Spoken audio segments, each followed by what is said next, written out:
এই লোকটি এমন কিপটা যে কিনা টুথপেস্ট শেষ হয়ে গেলে একটা লাঠি দিয়ে চেপে পেস্ট বের করে নেয় যেন পানির বিল কম আসে, সেজন্য সে তার পানির ট্যাপ একটু খুলে অল্প অল্প পানি ইউজ করে। দোকানে গিয়ে সে সব সময় অফারে দেওয়া জিনিস কিনে নেয়, এমনকি প্রতিদিন রেস্টুরেন্টে গিয়ে সে একটা মাত্র ডিম এবং দুটো রুটি খেয়ে নেয়। আর বাসে গেলে টাকা লাগবে সেজন্য সে সব সময় সাইকেলে চলাফেরা করে। এভাবে কিপটামি করে সে ৮০ লাখ টাকা জমিয়ে রাখে। ভাই রে ভাই, কিপটামিতে যদি নোবেল দেয়া হতো তাহলে নিশ্চিত এই বেটাই পুরস্কারটা বাগিয়ে নিত।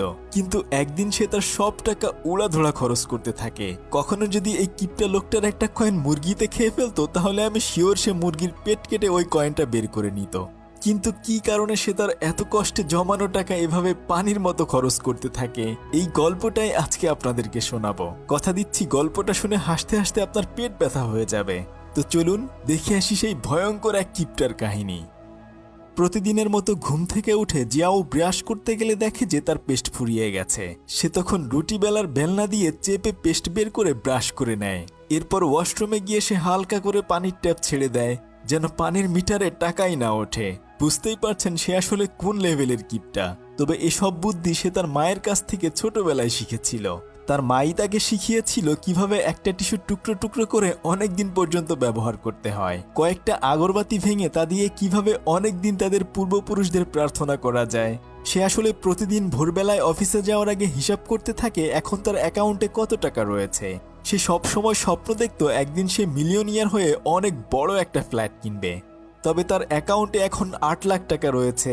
তাই সে তখন মনে মনে প্রতিজ্ঞা করে আরো বেশি বেশি কিপটামি করে টাকা সঞ্চয় করে ১০ লাখ টাকা পূরণ করতে হবে।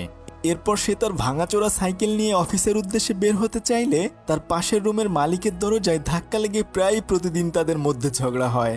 আসলে সে এত কিপটা যে সব সময় সে সাইকেলে করেই তার অফিসে যাওয়া আসা করে আর সেই ভাড়ার টাকা সে বাঁচিয়ে রাখে। কিন্তু তার এই সাইকেল যেন চুরি না হয়ে যায় সেজন্য সে এটা রুমের ভেতরে উঠিয়ে রাখে।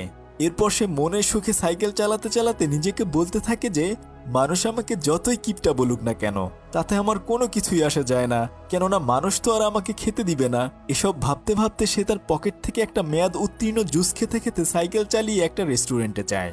রেস্টুরেন্টের মালিক জানে সে প্রতিদিন কি খাবার খায়। একটা ডিম আর দুটো পাউরুটি সে সব সময় অর্ডার করে।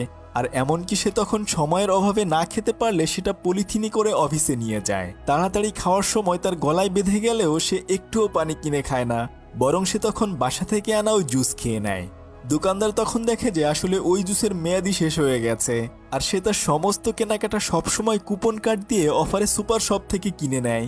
যেসব প্রোডাক্টের মেয়াদ আর অল্প দিন রয়েছে সেসব প্রোডাক্টগুলো সে অল্প টাকায় কিনে নেয়।